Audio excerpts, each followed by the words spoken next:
বলছিলাম শাওন ভাই টাকা তুই টাকা যাস না আমাদেরকে ছেড়ে যাস না। তোর মাকে কি জবাব দিব? চিল্লাই ডাকতেছি, অ্যাম্বুলেন্স চালা বলছে ভাই আপু চিল্লাই না, এখানে আরেকটা রুগী চিল্লাই না পারতেছি চিল্লাইতে, না পারতেছি সহ্য করতে। মানে ওকে কোনো মতো হাসপাতালে নিয়ে গেছে আবার দেখার জন্য যে আমার শাওন বেঁচে থাকতে পারে। হাসপাতালে যে ইসিজির মাধ্যমে আবার জানা গেছে না আমার আসলে বেঁচে নাই। দিয়ে আমরা তো ওখানে মানে চিল্লাচিল্লি শুরু করেছি সবাই, আর ওখানে মানুষ ভিডিও করতেছিল।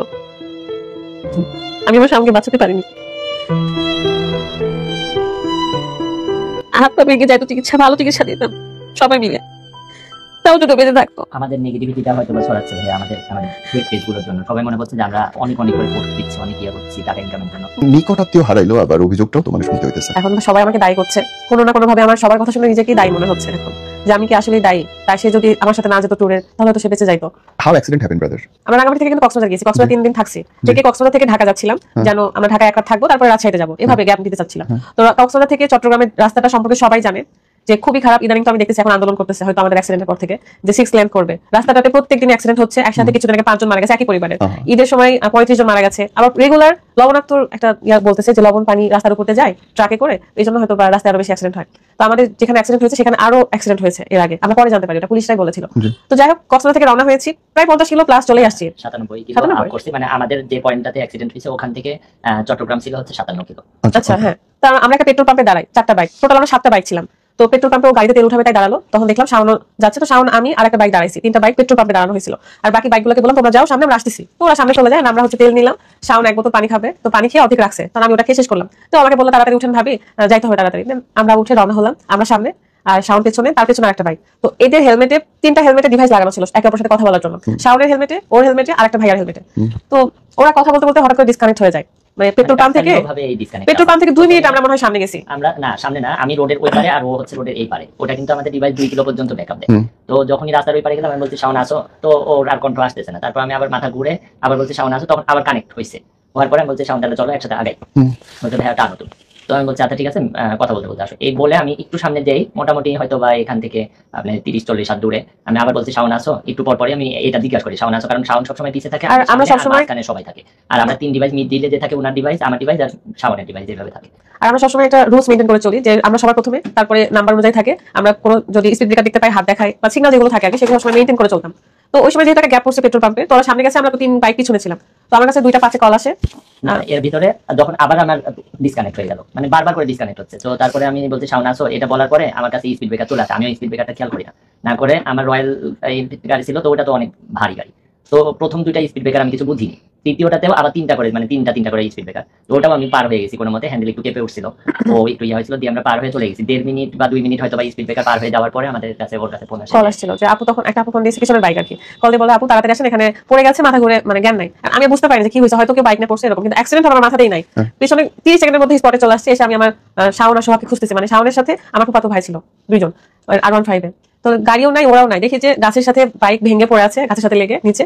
আর ব্রিজ, তো ব্রিজের নিচে ওরা 2 জন পড়ে আছে। গাছের সাথে বাইক ঝুলে আছে মানে কি এর মধ্যে এত স্পিড উঠানোর সময় হলো কেমনে কি হলো? ও হয়তো 60-70 চলছিল। আর স্পিড ব্রেকারে কোনো সাদা দাগ ছিল না ওখানে। ওই স্পিড ব্রেকার আপনি একটু কাউকে বললেই বুঝতে পারবেন, ওখানকার লোকেরা বলবে যে ওখানে কোনো সাদা দাগ ছিল না, সিগন্যালও ছিল না যে একটা স্পিড ব্রেকার আছে, তাও সেট হিসাবে 3টা করে। হ্যাঁ 3টা করে একটু পর ছিল। তো যে দেখে যে বাইকটা পড়ে আছে গাছের সাথে, আর আমি তো মানে আমার মাথা থেকে হেলমেটটা খুলে দেখি যে কাদার উপরে, মাটির উপরে শাওন মানে শুয়ে আছে অচেতন হয়ে আর কি, রক্ত মাখা মুখ দিয়ে।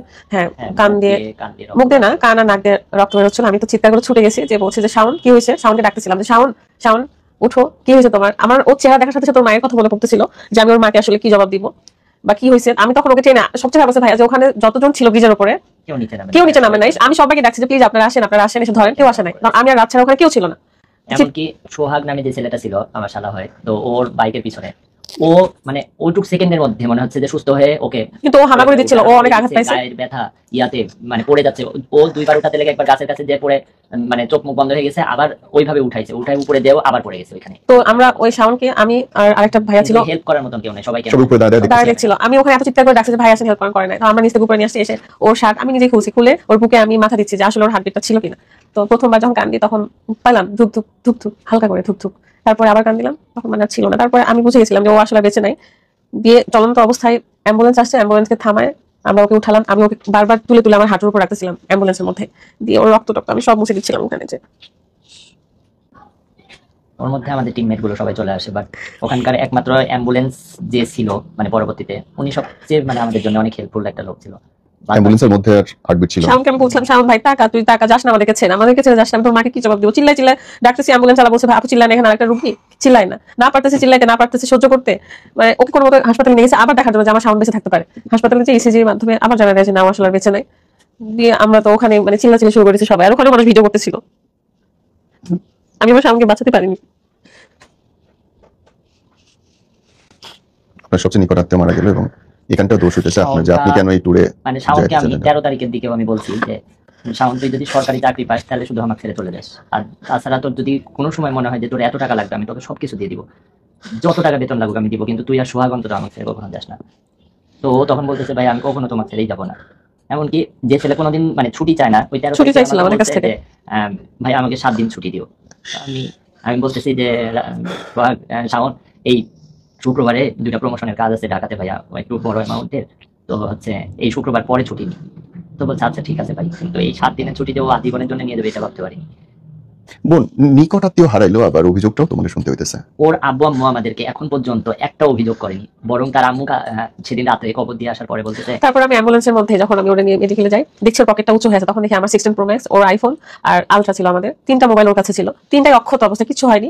কিন্তু তখন বের করে যখন দেখলাম আমি বললাম যে এইগুলো কেন ভেঙে গেল না, সব ভেঙে যেত, গুঁড়া হয়ে যেত, ধ্বংস হয়ে যেত, তুই বেঁচে থাকতিস, হাত পা ভেঙে যেত, ওকে চিকিৎসা করাতাম বিদেশে যে, তাও বেঁচে থাকতো, হাত পা ভেঙে যাইতো, ভালো চিকিৎসা দিতাম সবাই মিলে, তাও যদি বেঁচে থাকতো। আমাদের নেগেটিভিটিটা হয়তো বা ছড়াচ্ছে ভাই আমাদের মানে ফেক পেজগুলোর জন্য, সবাই মনে করছে যে আমরা অনেক করে পোস্ট দিচ্ছি, অনেক ইয়ে করছি টাকা ইনকামের জন্য, বাট আমাদের পেজ হচ্ছে 2টা, আর ওই 2টা পেজ থেকে আমরা সেদিন থেকে এমন মনের মানে ইয়ার উপরে আছি যে আমরা যে একটা পোস্ট দিব, বা খালি আমার আইডি থেকে আমি একটা পোস্ট দিয়েছিলাম ওর জানাজার জন্য, কারণ ও এমন একটা ছেলে ছিল যে ওর মনে হয় না যে বলতে পারবে কেউ একজন যে ও কারোর সাথে একবার চড়া গলায় বা মানে একটু ভারী কণ্ঠে কথা বলছে, ওর সবার সাথে হাই হ্যালো, মানে মনে হবে যে ও মনে হয় পোষা একটা বিড়াল, যে যা করবে সেভাবে চলে, এরকম একটা ছেলে ছিল।